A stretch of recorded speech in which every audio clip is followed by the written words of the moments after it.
Andrew Windmill just to pitch his way into the first part of Roberts, then into the left-hander. A flash of the lights from Andrew Windmill already, and he will get the best start. Will it be Andrew Windmill? Will it be Cameron Elder? The red lights are on for the final time today. Time we wait for the red lights to go out, which they do now. Who gets a good start? Andrew Windmill is matched off the line. However, Russell Hurd with a brilliant start. He's already trying to draw himself up and alongside. He does. He just about manages to force the door open. Heading in towards turn one, he will have the inside for Redgate. Russell Hurd to the lead of the race. Cameron Elder's trying to make it work all the way around the outside. He finds the grip initially. The corner is Andrew Windmill. He's now going to try and fight back for the lead. So it's Russell Hurd in the lead, Andrew Windmill in second place. Then it's Cameron Elder. Adam Brown is coming under pressure from James Slater as they head down in towards the old hairpin. So Russell Hurd, what a brilliant start. However, Andrew Windmill, he's trying to defend, he's trying to attack all at the same time. Just can't quite find the room as they head up towards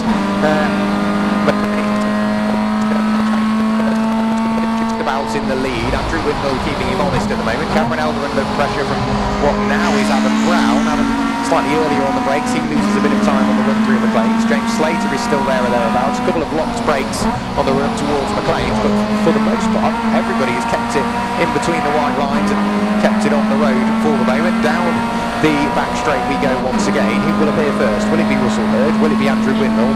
Andrew Windmill, well and truly, much quicker in a straight line, and has already got a massive gap between himself and Russell behind. It would only, you can only imagine, looking at the body language of Russell's car, the rear tyre is still slightly cold, and I think a bit of damage as well on the back of his car. So the rear bumper looked very slightly astray, so yeah, he's put that car into retirement, and unfortunately that is in the firing line, so it'll be covered by localised yellow. So Andrew Windmill in the lead of the race, ahead of Adam Brown, who's managed not only to get past Cameron Elder, though he's managed to work his way through past Cameron Elder, of course, as we've got that car off at the final corner. Russell Hurd, I think a few cars take the goal, somebody else going very, very slowly as well towards the line. They've not had the best start. That's the number 62 machine of Les Conway, so the marshals are still trying to attempt to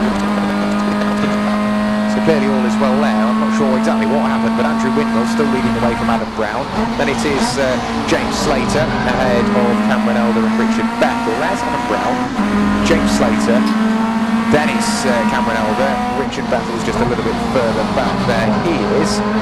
So at the moment, all eyes really on Adam Brown, I would say. He's got so much pressure from behind because he wants to attack and push forward and try and catch Andrew Windmill, of which that will be a very tricky job indeed. Of course, it's got to be a one-way affair heading in towards the Robert chicane, still covered by localised yellows with Russell Hurd's car on the outside. I would expect as they enter the yellow flag zone, they should do that, but James Slater getting slightly confident, trying to outbrake Adam Brown. It hasn't worked for him because that's now put him back within the firing line of Cameron Elder, who drew himself almost alongside on the exit. He's now looking to the inside, 7-8 on the brakes on the run up towards Redgate, absolutely side by side, narrowly avoid contact between the pair of them as they work their way towards Hollywood. They remain as they are. Adam Brown remaining in front of James Slater, and Cameron Elder left there in what is fourth place. The sun's beaming through the commentary box. It's so difficult to see at the moment. What of the Puma Cup? Who do we have leading the way? So it is the 60 machine, that being Luke Johnson leading Puma Cup, followed then by the 100. That is James Clare. Back to Road in fourth place, but still being covered by localised yellows. I don't know whether they're expecting to leave that car there. Not 100% sure. They have put a board out. The safety car boards aren't anywhere else out on circuit, but whatever's going on, yeah, it's just the hazard board to let them know that Russell Hurd's car will remain there for the rest of the race. But of course we've still got pit stops to worry about as well. We've still got driver changes to worry about. Andrew Windmill still leading the way, 5 seconds clear, comes flying past our commentary box window once again and down towards Redgate, fastest lap of the race, 1 minute 18.806. Adam Brown hasn't really pulled away from James Slater. Let's see what Cameron Elder can do on the race this time in towards Redgate. He decides not to go for the aggressive line, takes the normal line in, leaves the turn in as late as possible. He can nibble the apex at the exit, and that's really started to put him on the coattails of everybody else in front. Over the line side by side, or a number of cars further up. We've got brilliant battle going on further down the order as well. That's car number 40 in the hands of Matt Churton. He's still trying to carve his way up through the order. He didn't have the best start, but since then, away, place after place after place. Whereabouts is he now? As he's crossed the line, he's up into 17th overall. A poor lap, unfortunately, in car number 45. That goes the way of Alan Wilshire. It's red 40. He placed, he capitalised on the start. Managed to hold on to that place. Turn 1's becoming an ever busier place. John Glover in his bright yellow Ford Puma diving on the inside of one of the Mazda RX-8s that we've got out there. Of course, the Mazda RX-8 theoretically in their own class, working their way onto the order as well. Back over the line comes a 62 rather slowly as well. That's where Andrew Windmill has put a lap over them on the run down towards turn 1. And we're now side by side as well for what is third place. Cameron Elder's got a brilliant run alongside James Slater. They're side by side by the time they arrive at Redgate. Adam Brown will see all that going on in his rearview mirror. James Slater on the inside, Cameron Elder on the outside. They remain as they are. And Cameron Elder fire the car off the corner quicker. No, he can't. They remain as they are as well. Heading down towards the old hairpin they go. They're still nose to tail. Adam Brown, I'd imagine he's struggling at the moment because he wants to go forward. The car jerks on the way in, so whether that was just peeling off the brakes slightly earlier than I think the car was ready for, however, it will have helped the turn in. So he's at the moment trying to defend from two sparring Honda Civic Type R's. Up the hill goes the number 46 machine. That's Stephen Reynolds and John Bridget, who started that car. It was Stephen Reynolds. John Bridget will be waiting in the wings to get back on. And you'd have thought with the battling that's going on, James Slater and Cameron Elder might start slowing each other down, and Adam Brown would start to pull away. But we did see a move there. Cameron Elder, he just can't quite get there. He throws the car on the inside. I think it's almost like he missed a gear. Couldn't quite get there. Adam Brown, he is losing out in a straight line massively to James Slater, and he's lost the position altogether in towards the Roberts game. James Slater up into second place. Adam Brown down into third. Cameron Elder's got the best seats in the house, and he will try and watch on. But Adam Brown fights back immediately in a straight line. He doesn't quite have the legs by the time we arrive at Redgate, so they're still almost drawn level. Cameron Elder's in on this now. This is a brilliant three-horse race for the final couple of spots on the podium. Cameron Elder now trying to go all the way around the outside. Doesn't quite work. James Slater will try and make good his escape. Adam Brown won't make it easy because he's got to attack and defend now. So he is the meat in a non-civic sandwich theoretically. He's got to decide, does he want to attack, does he want to defend? Because it's a hard job to do both. You've got to remember, I guess, one thing Danny Cassar's school of racing will always teach is the race is always going to be out the windscreen. There's no point looking behind you. Just focus on forward. I'm sure Adam Brown will be taking that on board. Climbing up the hill is Mick Dwayne. He's still fighting away with Steve Papworth. That's for 5th and 6th. Be careful going through the final corner. Adam Brown falling away slightly from James Slater as we head up towards Coppers. Cameron Elder just placing the car on the inside, I think trying to force that mistake, get his eyes on his wing mirrors and maybe force Adam to go slightly deep into a corner. But with all that going on, that's allowed James Slater to pull away. I think already we've had through Andrew Windmill. No, not as of yet. He comes through the final corner now to take another lap in the book, continuing to lap quicker than ever and working his way through past plenty of traffic as he does so. Yes, James Slater was well and truly pulled away from Adam Brown. Adam Brown over the line. Cameron Elder still there or thereabouts, matched in a straight line. James is just any quicker than everybody else in a straight line. And well, that's exactly what the fastest lap of the race. So 1 minute 18.676, quicker than Andrew Windmill has gone so far. Now he's in that clean air. So James Slater will be trying to push forward as best as possible. I fear this could be won or lost in the pit lane. And of course, traffic is going to become an ever-increasing issue.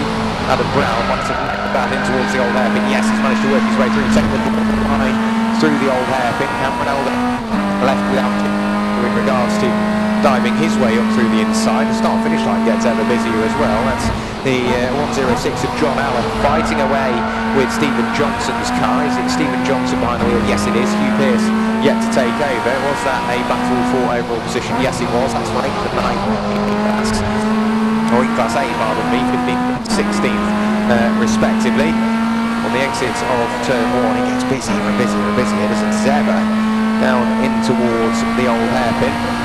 What is going on here with the car? Andrew Windmill is bottlenecked and trying to work his way through and by. He's desperately trying to get through, but that was John Glover fighting away with, I think it was Gareth Cotgrove as they crossed the line. Gareth Cotgrove, it says he's not crossed the line, but I think that's just out that crossed the line. It was that that's gone off.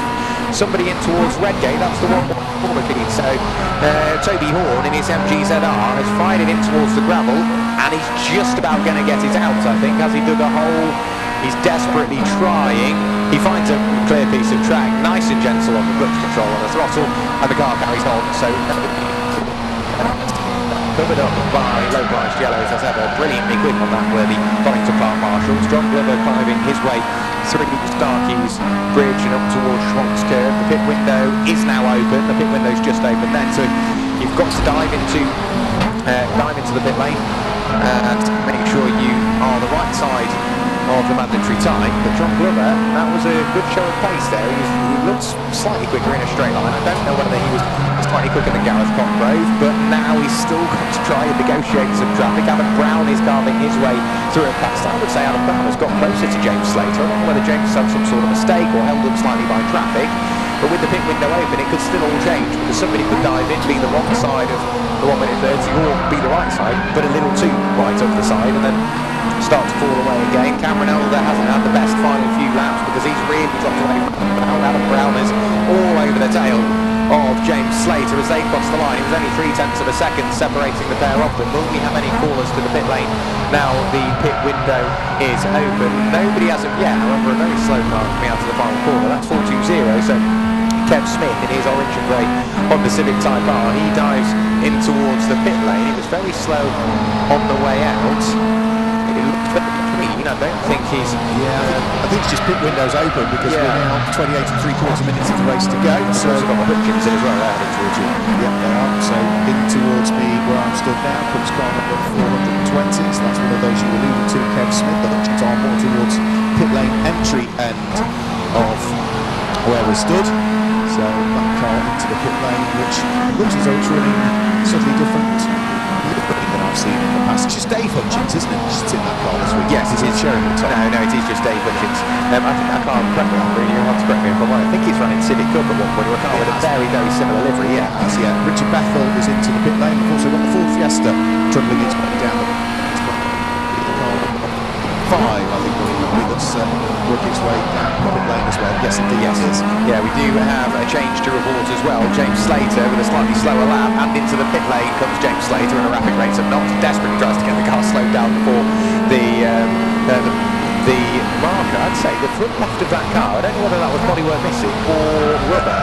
That is bodywork damage on that car, so he comes right the way down towards the pit lane exit end of it. The mechanics are just having a quick look around that front left corner of the car, and the good thing is that he's able to bring that car in for a quick check under his normal mandatory pit stop that he needs to do. Now dropping the tyre pressures on that car very slightly just to make sure that the handling and the performance is where it needs to be. But yeah, absolutely.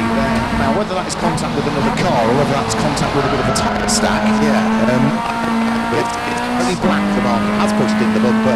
It's also affected the left-hand front light on that car. Yeah, I'm guessing it was a tyre bell because Adam Brown all of a sudden was upon him and then in front. So Adam Brown second on the road by the time James Slater dived into the pit lane. Cameron Elder still out there at the moment. Andrew Whitnell last time through set the fastest lap of the race at 1:18.033. He goes through this time and betters it once more with a 1 minute 17.847. Then comes the first of our RX8 runners. That's car number 60, so that is Jack Hordley, the black and gold master. He comes in, returning to the circuit in a few moments. The 127 of James Slater. We'll have to keep an eye on lap time. So far everybody has been the right side of 1 minute 30. So what does James Slater do? He's rolling down the pit lane. He's just left pit lane and he's completely the wrong side short, or he's completely the wrong side. 1 minute 26.692, and from somebody that was running in second place for a while, that just might cost him a podium. But Andrew Whitnell with the fastest lap of the race. Andrew Brown setting his Adam Brown, pardon me, setting his personal fastest lap of the race. 1 minute 14 mark. Yeah, just had a word with one of the team members for James Slater. It wasn't a tyre stack. It was a Mazda RX-8 that was contact made with him, so that's why there's damage at the front end of the number 127 Honda Civic. Right, so the questions to be asked you will have to now look around Mazda RX-8s and see elsewhere. over the line once again comes car number 8. That is in the hands of David Rayburn. Andrew Windmill remains out for the moment. Into the pit lane comes car number 40. And that is Matt Churton in the white, blue, sort of gold Renault Clio. Over the line goes Adam Brown, so he remains out. What does Cameron Elder do? Cameron Elder stays out as well, so I'll quickly throw it to you, Danny. What was your sort of go-to strategy when it came to pit stops? Was it pit nice and early and go from there, or would you just sort of react to what happened in front of you? So at the start of the year, you try and do it late, because there's no point these days pitting early. There used to be a big advantage in our rule set, now it's not. If you can get a safety car or code 60, you're going to win. So you try and sort of come in a little bit later. And of course, winners' penalties, that must have slightly started to play a part on your pit strategy as well. Yeah, by the end of last year we were desperate for a safety car because that was our only hope. You must have been up to what, 2.5, 3 minutes worth of penalties to be up in here. Yeah, we won here with 2 minutes, but due to the safety car and managed to get back out on the lead lap and then go home. And and being aggressive through traffic seemed to work a number of times as well. Yeah, you have to be. And what's good here in this formula is everybody does watch the mirrors. Oh, Andrew's in. Yeah, Andrew Windmill into the pit lane, so he's in from the lead. What does Adam Brown do? He will appear out of the final corner in a few moments' time. He dives towards the pit lane as well, so our top two coming in. Adam Brown locking the rear wheels, just trying to get the car slowed down. So that's both Andrew Windmill and Adam Brown coming in. Cameron Elder stays out and will inherit the lead of the race on the road, so that is yet to play out. The only car that we've had under the 1 minute 30 time is James Slater, and he's still out there and running, potentially with an unknown penalty floating over his head. Mick Dwayne remains out there at the moment. He just breaks the beam. Whereabouts is Mick at the moment? He's up in 4th place. In theory, second on the road, Mark. Yeah, so just down at towards the bottom of pit lane. Adam Brown is having some extra gaffer tape put on the windscreen. We're talking earlier on about the sun being so low on the start-finish line, and that's clearly now affecting. It's a big old sun strip. The Coord Sport sun strip is a big sun strip on the car, but it's still so low that extra gaffer tape is going to be needed to try and allow Adam Brown to get some sort of visibility as the sun gets lower in the sky. Andrew Windmill is also in the pit lane. He's about to conclude his pit stop and get back out onto circuit. And further news with regards to car number 420. He started at the back of the grid, Kev Smith, but he's retired the car because there was a smell of fuel in the car and he didn't want to risk it. No, that makes sense as well. And we've also had somebody else alongside of 1 minute 30. That is car number 100. So that is James Clare in one of the 4 Pumas. So he's pretty much got to hope that somebody else in those 4 Pumas runs the wrong side of 1 minute 30. Otherwise, he's effectively put himself clear as day off the podium. So we've got Adam Brown returning to the circuit behind James Slater, but that kind of makes sense because James Slater was very, very quick through the pit lane, almost too quick as he's got that penalty. And we've got Cameron Elder in the pit lane. Over to Josh Files. It'd be good to try and grab a word with Cameron Elder because he hasn't really had a break since the last race. He's effectively done 40 minutes all on his own as well. So now expect that car to get slightly quicker, and Josh Files will do what he can to keep that car in front. The pit lane gets ever busier. Car number 46 into the pit lane. That's Stephen Reynolds to hand over to John Bridge. And also we've got the Team 34 coming in. That is James Wilson in his silver Peugeot 206 GTI. Mark, it looks like it's getting rather complicated down there. A few cars trying to work their way in towards the garage and struggling. It doesn't really matter as long as they're in the pit lane for 1 minute and 30, but it looks busy. Yeah, I think they're all rather precious over there looking at the real estate in the pit lane. They don't want to park anywhere else. If someone else is in their parking spot, they sort of get a little bit grumpy. But no, hopefully we need to get Josh Files out and on the circuit soon because there's a very small just brake fire on that car. Once he gets running, the flames will go out, but you can see the pats are alight at the moment, and he needs to get that car rolling just to extinguish the small amount of fire that's there. Yeah, and straight away you can see that little bits of on fire just drop out of the wheel, and the small little brake fire on that car, just with the heat build-up whilst it was stage 3. Continue. I'm going to grab a word with Cameron Elder, as and when he gets the crash helmet off, so we'll catch up with him in a few moments' time. Yeah, Josh Files returns to the circuit behind Adam Brown with a bit of traffic between himself and Adam as well, so he's got a bit of work to do.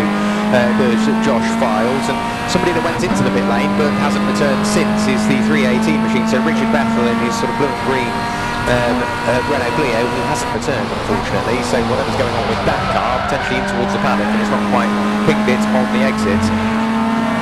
So see if I'll dive in and grab a quick word with Cam Elder. Cam, I've got to say, congratulations, that was a brilliant stint, fighting away there with Adam Brown in the Ford Fiesta and James Slater in the Honda Civic. You must have enjoyed that. Yeah, it's actually my first race in that car, so yeah, it was good fun. But we've sent Josh back out and see what he can do. It's been a quick turnaround for you, because you were out in the previous race, you went straight through Park Ferme, straight into the assembly area and straight back into the next race. Yeah, we returned to fuel at the Park assembly, kept the top pile of water, and then back on track. So yeah, it's good fun. It all bodes well, a solid weekend in this car as you sort of look forward to your main focus this year, the Civic Cup. Yeah, it should be really good. I've got to repair the car because we had a little nudge on the chicane, but other than that, it should be alright. Oh, tell us more. But you've enjoyed your day. Yeah, it's been very good. Fantastic stint, well done, good luck for the rest of the race. Thank you. There we go, Cameron Elder, we did manage to catch up with him. Josh Files is on board the car now. He is indeed, and something very was pointed out to me by Danny Katzar. He was saying that obviously the pit strategy is important. How important has just been proven, because John Ridgeon has got behind the wheel of the number 46 machine. James Wilson came in exactly, I think he was in front of him at the time. However, Stephen Reynolds and John Ridgeon spent, 6, maybe 7 seconds less in the pit lane than James Wilson, so now they've got quite a substantial gap. So you, whilst making sure you're on the right side of 1 minute 30, don't take it to the extreme, because that's how you lose so much time. What of the Puma Cup, who has, I think everybody's been in now. Yes, everybody top to bottom of the order has been in the pit lane. Andrew Windmill inherits the lead of the race with another fastest lap of the race, 1 minute 17.203. Breaks the beat this time, not quite as quick. I think it will be James Slater that will inherit second place, because the 119 is currently in the pit lane. It says 119 on the TSL timing. Yes, that's Dominic Rose in the black and day-glow yellow Renault Clio. So I'd imagine he will hopefully take to the circuit in a few moments' time. Let's have a quick look. Is he still in the pit lane on there? Yes, he is. Still in the pit lane. He's been in there 1 minute 40 seconds. Yeah, he's still in the pit lane, and it's showing 1 minute 54 seconds when he finally gets going. It's a much longer stop than expected. Yeah, absolutely. So that will cost him a lot of time. So yes, Andrew Windmill remains in the lead of the race. James Slater, with question marks hanging over his head, is in second place for the moment. Adam Brown on the road is third. Josh Files, having just taken over from Cameron Elder, is up into fourth place.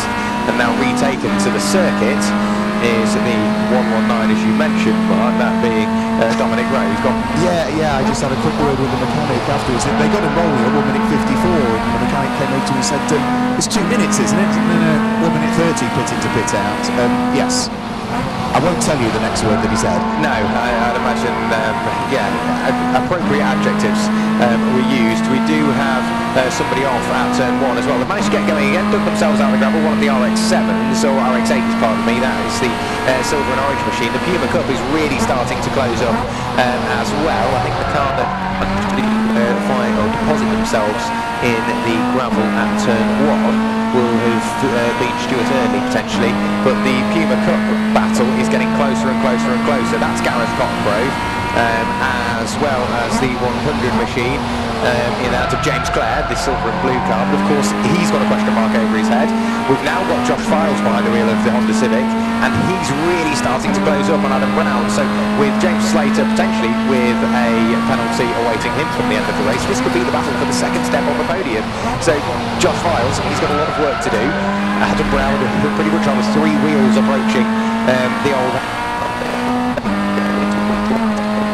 on the brakes for McLean's. A tricky corner because you're already unsettled on the way in. You've got the diamond brakes, get the car squared away into the apex. It's quite a deceptive corner as well. You apex quite a bit later than you think. Josh Files nailing the curve, almost connecting with some of the inner curving as well. Up the hill in towards Coppice Corner, they will go nose to tail. They emerge over the hill. Josh Files with his lights ablaze. I think in racing driver language that just means I'm on my way. You've either got to move or I will move you. heading down the exhibition straight there, absolutely nose to tail. Adam Brown's little Fiesta going very, very quickly indeed. Second, third and fourth in the Puma Cup, absolutely nose to tail, and they remain as they are. For the moment, a little look at the inside, however, but there they remain as they are. Over the line comes Adam Brown and Josh Files, still nose to tail. Finally, the driver gets done as it dips behind a cloud. Josh Files, he is really applying that pressure now. He's looking to the inside on the exit, absolutely nose to tail. He's just about edged his way up the inside. They disappear behind the trees now. They will go, they're still side by side. Adam Brown's on the inside initially, it will evolve to the outside for the old hairpin, and Adam Brown remains in front for the moment. Second place, but Josh Files gets a brilliant run through the old hairpin. He draws himself level.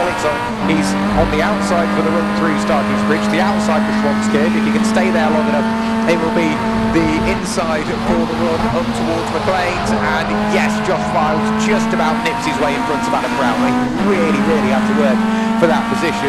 Meanwhile, in the Puma Cup, that's all changed as well. So we saw a brilliant battle. It was Carnival 163 and 172 in the gravel. That's Matthew Johnson and Paul Lamberton in their blue Renault Clio. That's the exit of Coppice.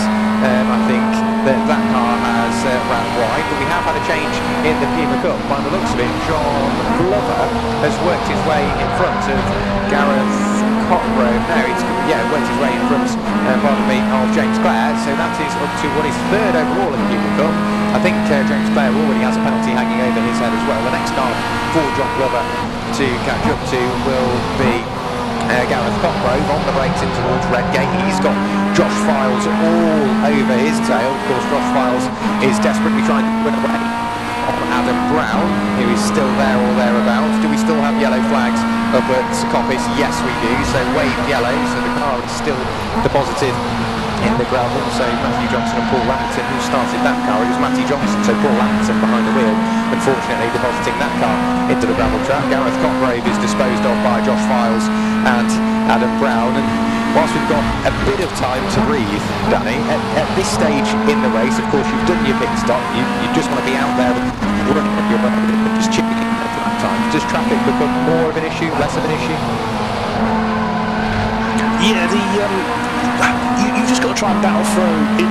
Everybody's got their own race going on at the moment. So if you look at the Pumas, there's 3 of them nose to tail, and you've got to try and get through. You don't want to disrupt their race, but you just have to try and get through as quick as you can, especially when you're trying to close a gap. And at the moment with Adam Brown and Josh Files going at it, it's just going to be very, very difficult. It's all about managing the traffic for the pair of them. There's Adam down the outside. Yeah, what they're going to do here, I don't know, because they've got traffic up the road, a big launch break as well, the inside. I think that was the Toyota Corolla. So Josh Files decides to go right. Does he get caught behind the traffic? No, it works for him. He goes right. Adam Brown goes left. They're 3 wide on the run down the hill. So Josh Files just about remains in front of Adam Brown, or does he? Because Adam Brown is now on the inside as they flip their way through Crater Curves. They've already got through Hollywood. Josh Files somehow finds enough real estate, and Adam Brown back in front. He's had to work. He used the traffic to his advantage. And Josh Files, who is an incredibly experienced, not only touring car racer, but he's aiming for Civic Cup this year as well. Adam Brown really had to work that one, so fair play Adam, but now he's going to be on the defence for the next 12 minutes. And of course, Josh Files new to the series, as Mark mentioned earlier. Adam Brown knows the traffic, he knows what he's going to do, or he knows what they're going to do. He maybe knows which cars are slightly weaker at certain points and which ones aren't worth going for moves in a straight line. But now Josh Files draws himself level on the exit of Coppice. They work their way down the exhibition straight, absolutely side by side. The Civic has just got the legs in a straight line. I think on the brakes, who's going to be later? It is Josh Files. The car squirms around, he gets the apex. Josh Files back in front of Adam Brown. So Josh is really having to work this to remain in front. Adam Brown still not too far away. We've got 11.5 minutes on this race remaining. Andrew Wimble, he's running away in 16 seconds clear, but he's got no idea any of this is going on. He'll watch this back, expecting to see something of himself, but all he'll be doing is watching Josh Files and Adam Brown, and why wouldn't you? It's so close, and now we're seeing a second surge of pace from John Glover, because he might work his way up into second in the Puma Cup class. Gareth Cotgrove just up the road. Later on the brakes was John Glover. He will start to close up as well for what is, second in Puma Cup class, but it's 23rd overall. Adam Brown still just about remaining in front or behind Josh Files, but he's really having to go. that says on the timing it's a battle for third and fourth, but James Slater still has that penalty to worry about, of course. There is John Glover heading in towards the pit. He looks slightly stiffer sprung than Gareth Cotgrove, so Gareth Cotgrove just up the road. We peek over towards McLean's corner and Schwann's curve, and whilst there is a bit of traffic there, John Glover had a little look to the inside, couldn't quite force the error from Gareth Cotgrove, and having driven that exact car, I know it is so stable through there, but of course they've had a massive regulation change. Some drivers like the heavier steering is no more, because all of the Pumas now have power steering, which if anything it takes away a bit of sensation and you don't quite know exactly what's going on. The traffic massively worked for Gareth Cotgrove that time. The leader of the Puma Cup currently heading in towards the Robert chicane. That's the 163 machine of Luke Johnson, so he's thrown away the quick fit S liveried car, and now John Glover's had to go from attack to defence. He just about managed to remain in front of James Clare as they come over the line. There's not too much to pick between the pair of them, but John Glover, from one small piece of traffic that has massively compromised him, he's now a long way back from the tail of Gareth Cotgrove. More traffic to play a part as well. Adam Brown has got a black and white warning flag for traffic. Of course, whilst all this is we still could have been able to slot Russell Hurd into all of this. Of course, he didn't get very far, but where he would have found some room, I don't know. But Adam Brown, of course, since he's lost out to Josh Files, that gap has massively opened up. And Andrew Windmill back over the line, continuing to lap quicker than ever. 1 minute 17.076, the new fastest lap of the race, going quicker and quicker and quicker. I think the last time I checked, the lead gap was 16 seconds, and now, yes, the penalties are being confirmed. James Clare with a 31-second time penalty for infringements in the pit lane. Gareth Cotgrove has started to pull away from John Glover. John is still trying to run away from James Clare, but it's not quite working. The penalty confirmed from James Slater, the 127 car that's second on the road. But what that will do is put Josh Files and Adam Brown up into second and third, and where everybody else falls into that I don't know. The lead gap now up into 19 seconds, 4.6 seconds away is Josh Files. Adam Brown 2 seconds away. Whether it's a small mistake or just lost it, I'm not sure, but that has cost him dearly. And now we've seen a change in the Puma Cup class because James Clare used the traffic to his advantage. They leave the Robert chicane at exactly the same time, and John Glover this time makes it work. He fights back immediately and gets back up into third in class. Whether he knows it or not, James Clare has a penalty, a 31-second penalty, awaiting him come the end of the race. So if he managed to get that move done on Gareth Cotgrove, that would have been from position and it would have really worked for him. Andrew Windmill back over the line. We've got 8 minutes of this race still remaining, so we're still running out of time. The sun will no longer be an issue because it has dipped behind what is quite a large streak of cloud. So the driver's potentially feeling a bit more comfortable. Of course, Adam Brown's sort of mid-race modification to lengthen that sunstrip on the front of his car will be no use anymore. Andrew Windmill again struggling with traffic, just trying to work his way through and by. But again, I'll just throw it to you, Danny. Obviously, you've been in Andrew's position where you've been quite a way in front and you're still trying to work through traffic. Does that almost give you a bit more confidence? You can take your time through the traffic. You don't need to be as aggressive when you've got a bit of breathing room. Yeah, if he knows the space he's got, he can just take his time, he can be patient, wait on apex, and then just overtake people. He's got plenty of power in a straight line against a lot of the field, so he doesn't have to make any risky moves or anything like that. And of course, having been around the grid for a while, some use verbal or otherwise to sort of communicate what you're going to do. Is it an indicator, death like the lights, know what each. As we were saying earlier with Josh Files versus Adam Brown, this is the first time he's raced against these people, where Adam races with them week in, week out. He knows what people tend to do, the body languages of their cars, and he can make decisions a little bit easier than somebody like Josh. But yeah, it's so tricky. I mean, for the slower cars, as long as they stick to their racing line, we've got 46 in. You do as well, and obviously pit window is closed, so what's going on for Stephen Reynolds and John Richard? Damage on the front left-hand side of that car, Mark. It will be heading down the pit lane, potentially towards you. Now, I've just seen it's past you, so... Yeah, it's past me, but it was slow as soon as it came out of the Robert chicane, so it was something that the driver calling into the pits so late on. It's such a shame, but it looks so that... So definitely a shame, especially at this late stage in the race. Gareth Cotgrove has now been handed a time penalty. So what does that do for John Glover? Because John Glover, as he crossed the line, he was only, 1.6 seconds away. I don't think there'll be a 1.6 second time penalty. I don't can see the James has got Gareth Cochrane has been handed a 31.6 second penalty for being too short in the pit It stop. can only be that, yeah. So John Glover, that promotes him up to second on the road. I'm sure he's just hoping for the 163 machine of Luke Johnson to get handed a penalty as well. So further down and back through and past us goes that battle, and yeah, so whilst John Glover has lost out to James Clare and he's fallen away from Gareth Cochrane, whether he knows it or not, I think they may have in car radio, I'm not sure. It may mean that John Glover will be able to finish this race in second place. It's the 2, 3, 4 of James Wilson right over, and we potentially will see further improvements. James Slater over the line, Josh Files over the line. So Josh Files having run away from Adam Brown, he might not just be placed in second by default, he might end up getting second place on the road as well. And Mark, obviously you've got a better perspective than us down there on the pit wall. Are you seeing maybe some slightly enthusiastic body language of cars through the final corner? It's very difficult to see when the cars come out of the final corner, because I'm looking uphill towards that and it goes slightly downhill back towards the Robert chicane. So all you see is the grooves, and they've almost straightened it up and tidied up any moments before they appear fully into view. Yeah, and that's something that really does shock a few people as well.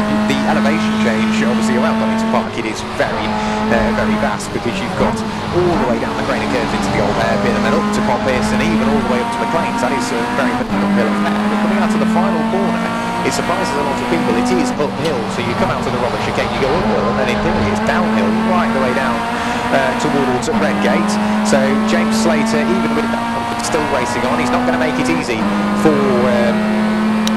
Josh Files. And one thing to note as well, once penalty, he's looking to the inside of Gareth Cochrane on the run up towards turn 1. Doesn't quite work this time, but if James Clare and Gareth Cochrane continue to battle, what that will do is slow them down and maybe allow John Glover to work his way into the fold as well. Adam Brown goes across the line. He's still giving chase to Josh Files and James Slater. The sun is slowly starting to peek through once again as well, but James Slater is working his way through traffic. Josh Files is following him through the same gap. The brilliant Donington Park marshals waving the blue flags as well.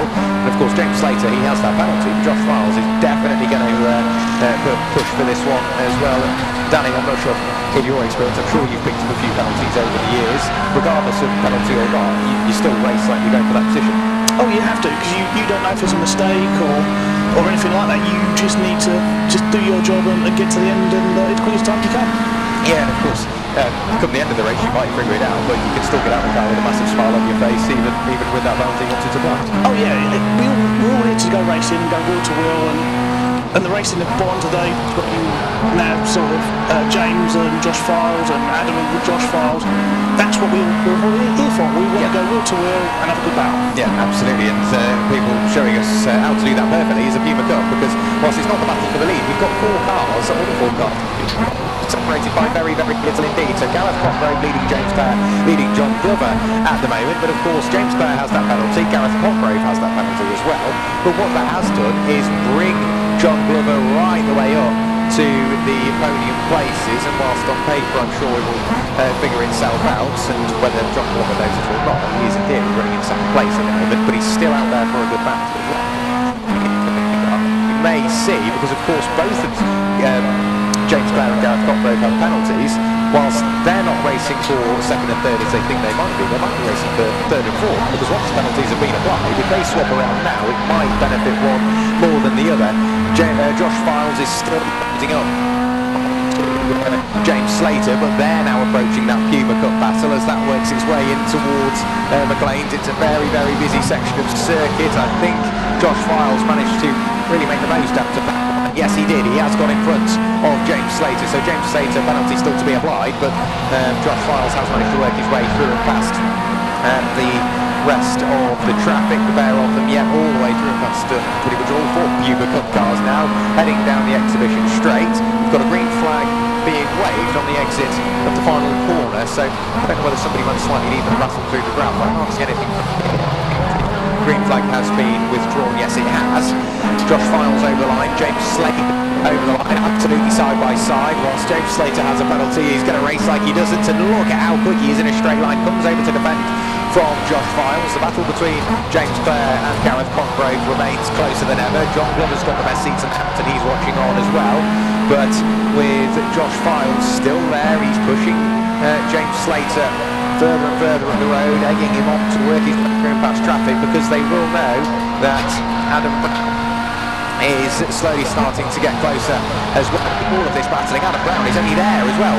As the duo leave the old hairpin, Adam Brown is already on his way through, so the gap last time through, 1.9 seconds Adam Brown was away from James Slater. I'd imagine it's closer this time. James Slater working his way in towards McLean's, and Josh Files not too far away. We've got 13 seconds remaining. Was that Andrew Windmill that just crossed the line? Yes, it was, so we're still going to get one more lap after this.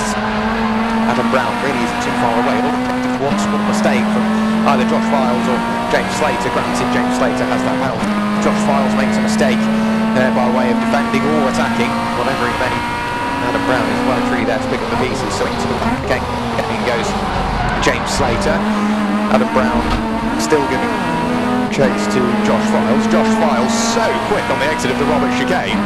He's going to immediately try and fight back. He's forcing his way to the inside on the way up towards Redgate. Later on the brakes, down through the gearbox, and will just about pick up the apex. James Slater on the outside. It doesn't work for him. Great move by Josh Files, but that was all aided by the exit that he got heading through the Roberts chicane. That little move will have cost him a bit of time. Adam Brown is still there or thereabouts, but I fear he's going to run out of time, because Andrew Windmill, I would imagine, is slowly working his way through the final couple of corners now, and then up towards the checkered flag, which is being ready to bring an end to what a fabulous weekend of racing put on by the Classic Sports Car Club. Here comes Andrew Windmill. He will win the final race of the weekend here at Donington Park. He wins the Eco Tin Tops and Puma Cup. We will await the arrival of Josh Files and Adam Brown, because of course James Slater still has that penalty to be applied. Over the line comes the 106 machine, that being John Allen, and we will keep our eyes peeled for the luminous yellow blue Honda Civic Type R of Cameron Elder and Josh Files. They're just working their way through the final corner now. Here comes Josh Files, and what an entrance to the Classic Sports Car Club for Josh Files and Cameron Elder. They've had a brilliant weekend, lots of silverware to bring home, so Josh Files crosses the line to take up second place. Adam Brown on corrected times crosses the line to take third. James Slater finishes in fourth. And then it is the number 14 machine, Steve Papworth, that finishes in fifth. The 2-3-4, that being in the hands of James Wilson. He will cross the line. We've got a brilliant battle all the way to the line. That was Gareth Congrove and John Glover. On paper, John Glover did finish in front, but of course on corrected times, it is the 163 of Luke Johnson. John Glover finished in second. James Clare finished in third. Gareth Congrove finishing in fourth. We got down to 2-3-4. That was James Wilson. He finished in sixth place. The 49 of Dave Hutchins crossed the line in seventh. In eighth place it was the 34 of Stilton. Andrew Windmill's gone round again. I don't know whether he missed the checkered flag, because he was working his way through traffic at the time. So I don't know whether he did miss the checkered flag. And of course the sun is still just at that point in the sky where he made it. I guess we will figure that out if you grab a chat with him, Mark, when he comes in, as to why he's done that extra lap. He's used up a bit more fuel than he didn't really need to. Peter Parkin crossed the line to finish in 8th place. Mick Dwayne to finish in 9th, and then it was the Reynolds and Ridgely that finished in what was 10th place. It started in 10th, so it's fairly apt that they finished in 10th. Stephen Reynolds and John Ridgely brought that car to the line. Then it was the 128 machine of Liam Place. He finished in what was 11th, followed then by 106. John Allen in his red Honda Civic Type R, he finishes in 12th. He's just working his way into the pit lane now. But what a way to round out what has been a fabulous weekend of racing, Mark. I'm sure you've had a slightly drier day than I did yesterday, but it gives you a whole new perspective. And I'm sure if you're watching along here, thank you very much for watching along and staying with us. I can still see a few of you here. If you're watching along at home, it's so valuable having somebody down in the pit lane, which you can get all of this information. Working his way into the pit lane now, he's being waved to. got to say, that was one of the best races that we've had all weekend, battling from start to finish. Yeah, Tin Tops seem to deliver this kind of racing, don't they? Meeting out year after year after year. But yeah, Josh Files and Cam Elder finishing on corrected times, second overall. Adam Brown finishing in third place. Poor old James Slater will be disappointed because I think he's just been informed as to why we don't want to chat to him. I'd love to have had a chat to him, but he would have been very disappointed, wouldn't he, because he would have been blissfully unaware that a penalty was heading his way. And as for Andrew Windmill, of course, he might have won the race, but he'll almost be one of the last of the drivers to get to us in the top of the pit lane area. That is because, yeah, he did take the checkered flag twice. It was literally just coming out over the wall as he got there, and he was in the process of overtaking a car, so I'm not surprised he didn't get much of a chance to spot it, but he'll still have to explain his side of that story to the clerk of the course. So just waiting for Andrew to come into the pit lane, then we'll grab a quick word with him. I can see that Adam Brown's taking off the crash helmet. Josh Files is taking off the crash helmet as well. So let's see if we can grab a word. I think we'll start with Andrew Brown on the basis that Andrew Windmill is coming into the pit. So let's grab a quick word with Adam Brown if we can. Adam, we quite frequently get to speak to you in Tin Tops racing, but that Co-Ord Sports Tin Tops race was fantastic. You might have been outgunned a little bit in the straights in the Fiesta, but it had the legs on the Hondas through the corners. Yeah, I mean, that was an awesome race. That was the most fun I've had in a long time in that car. I mean, yes, the Hondas have got a little bit more in a straight line than I have, but I'm a little bit faster through the corners, so I could just keep with them. Mega race. Was there anything left out there at all, or was that literally flat out for 40 minutes? That was flat out for 40 minutes. I made one mistake and missed the apex at the old hairpin, which allowed the Civic through.